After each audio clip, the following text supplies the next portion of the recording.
Welcome back. My name's Jessica from Jessica's Craft Time, and today we're working on another Christmas card.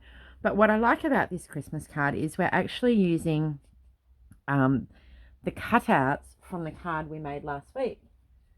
So this was the card that we made last week, and we cut all of these sections out and they created tags. So I thought, why not make some cards out of the tags? Therefore, we're using all the pieces. Some of these tags, because I had to make quite a few of those cards for a project, I have a lot of tags, and I have more tags than I will be giving presents this year. So I thought, let's make some cards out of them. So it was a fairly simple card to make. All you need, I'll pop that up over here, your white card base, and then I took the scraps of the DSP we used in the card last week, and I forgot to cut this down, so we need to cut this down. So I'm just going to cut this down to 14.9. It's only taking a tiny little slither off the edge. So with the DSP, I'm just going to stick that straight onto the card base with some of our Tombow multi-purpose liquid glue. Now I like this glue because it's nice and strong, but it is also a little bit, it gives you a little bit of wiggle room when you're putting something on. So we just did that on the base, and then I took a piece of real red cardstock. So this is 9.5 centimeters by 13.9. We need 3 of the tags. So I'm just going to bring up my scrap bit of paper here because we need to stamp on these, but we'll stamp off the edge.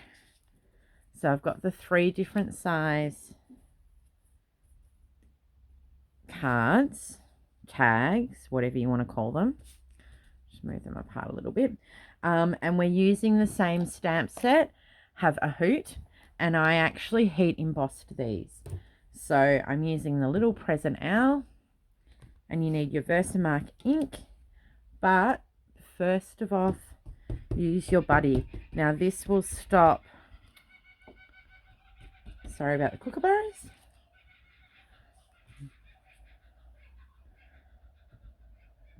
I don't know if you can hear that.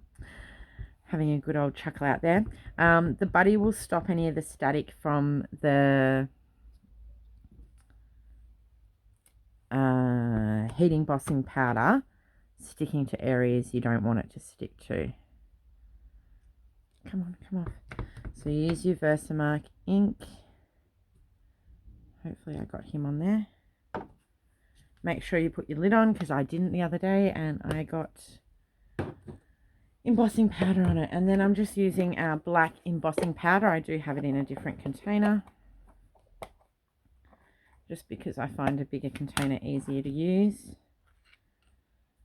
And I use one of the little scoops you get when you can try ice creams.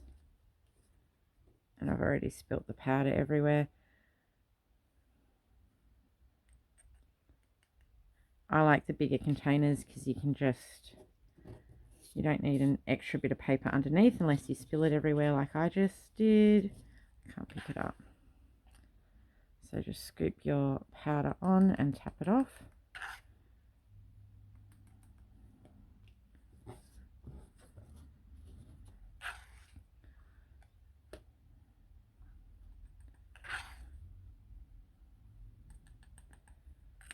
Okay, so that's all 3 of ours done. Now I use a pair of tweezers for this, just because your heat gun gets hot, so bear with me. Just got my heat gun here.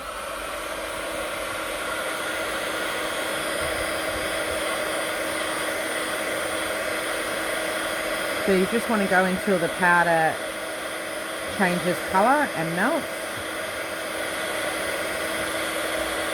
So it's starting to happen now.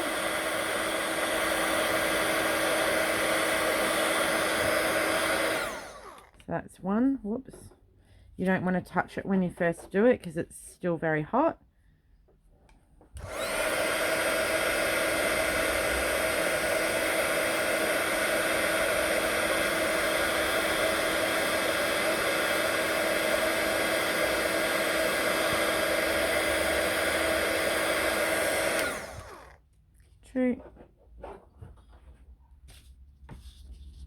This one's a bit harder because it's sort of stamped all over.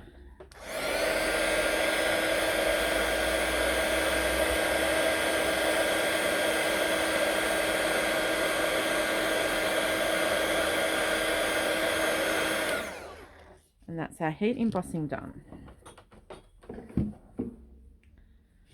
So we don't need our scrap piece of paper anymore. I can shake off my... So now we just need to colour in our owls. They're all the same. So I've used a few different colouring. We've got the dark Poppy Parade blender. And I'm just going to do the present. So I'm going to colour them in the same as I did the other card. The colour does sort of stay unless you draw outside like I just did. But the colour does stay... Oh, I'm missing a colour. I must have popped it away. The colour does stay in the lines a bit better with the heat embossing. You don't tend to go outside the line as often. This one I'm using is Light Crumb Cake. I just did this bit here.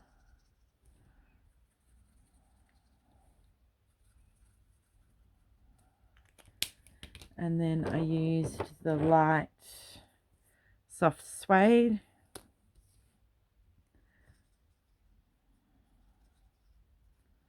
Yet again, you don't need to be perfect. But the heat embossing does help you keep it within the lines. Oops, I went into his eye there. Sorry, little dude.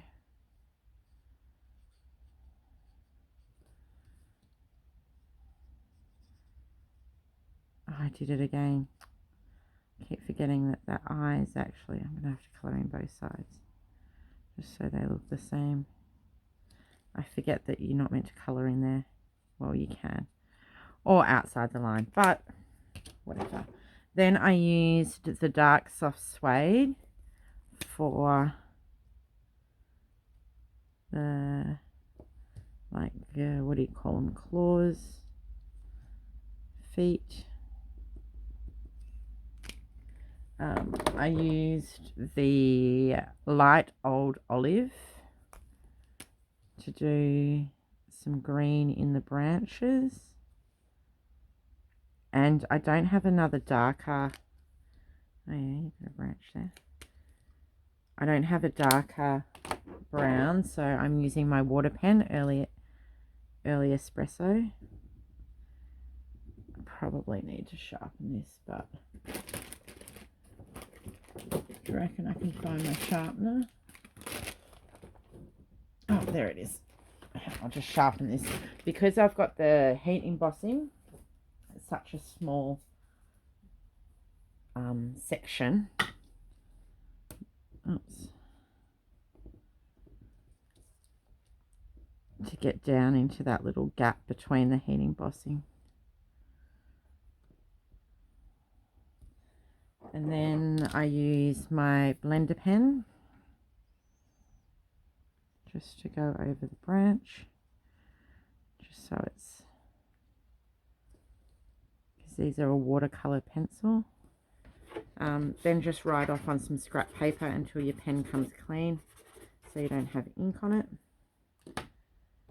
I did my poppy, and then the last thing I use is I've got a light pool party.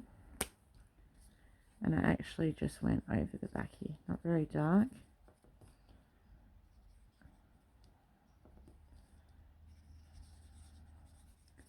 Just to give the background some colour. And it sounds like it's raining again. Okay. So then we need a strip of white paper. We'll do all our stamping and then we'll put it together, I think. I'll put them off to the side. I just want to stamp Merry Christmas. Now this is 1.3, no it's not, it's 1.9 centimeters wide, and I'll show you why it's that width in a second. So I'm just going to stamp Merry Christmas on there. The stamp pad that I'm using is the Poppy Parade. sorry, the real red, which is the same color as the cardstock that we used. Now, the reason I've got 1.9 is I'm going to use this punch here. So you've got two different ends and it cuts 3 different sizes. So just a slide in here to make it easier to give it an even, make it even. So the first one's 1.3, 1.9, and then 2.5. So I'm just going to slide that one in the bottom. I'm just going to keep feeling it with my fingers and slide it through. And that gives you the nice end. And then I've taken another piece of green DSP. This came off the scraps from when we made the card last week. And that is, this one is cut 2.5 centimeters. And then you can layer them. So you can layer them on top. All right, so I'm just going to put a little bit of glue up this end.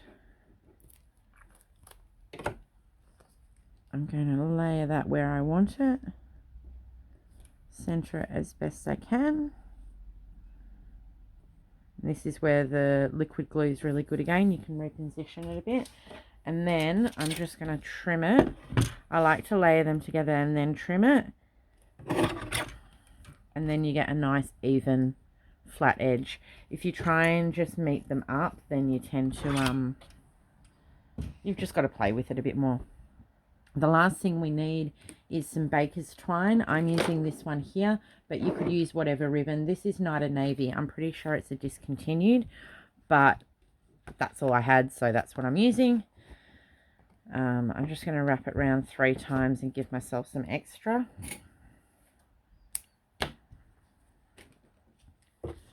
You could use gold cord, you could use ribbon. It just really depends on what you have. And then we want to feed our tags through.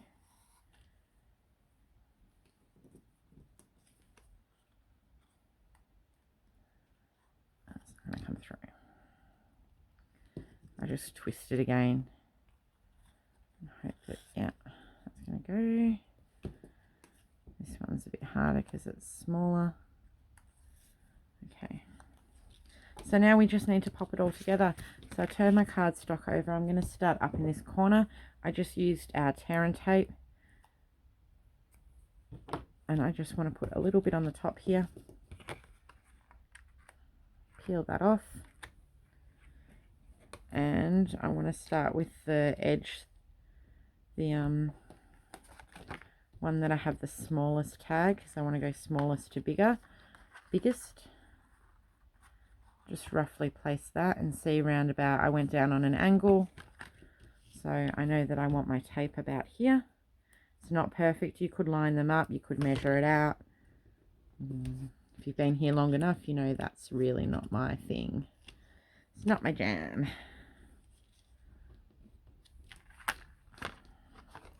Feed it back round to the second size card. Make sure that's on the front. I'm going to put some more tape, measure roughly where it's going to go.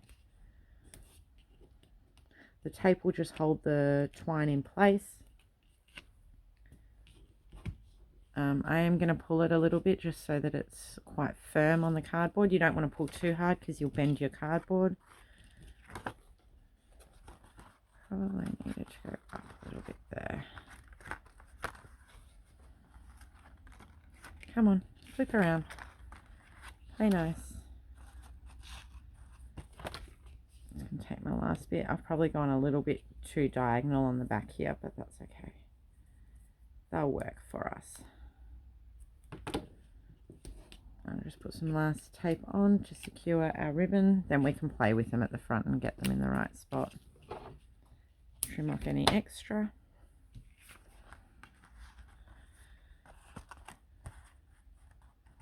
So I've got my 3 little ones there. We're going to stick this one on. I'm just going to use our dimensionals. Just pop 2 on the back.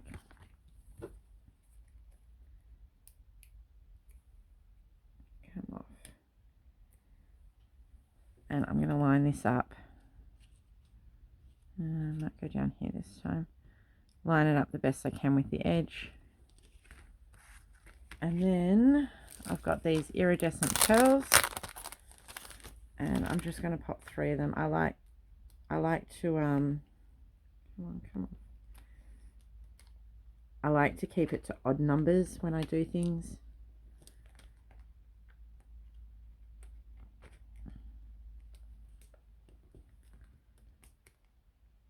Come on. Try to slide these off. I should probably use tweezers or something, but I'll just pop them on. Flip them over. I'm going to put some dimensionals on the back. I tried liquid glue, but it didn't work because you've got the height of the ribbon. You need to kind of put the height on the back of the card.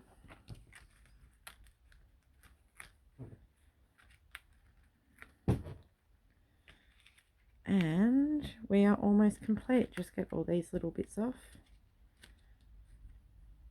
I try and get them in my bin, but I don't, and they end up everywhere if I don't.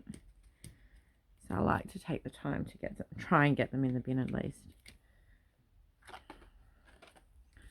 And then we just want to center this on our card the best we can. And there you go. Nice little Christmas card that we've used some of our leftover pieces from the one we used last time. We used the leftover DSP and the leftover tags. And we've got some Christmas cards there. So I hope you enjoy that. And I'll see you all next week in my next Stampin' Up video. Thank you for watching. If you like my videos, please think about giving me a thumbs up and subscribing below. And I hope to see you all soon. Bye.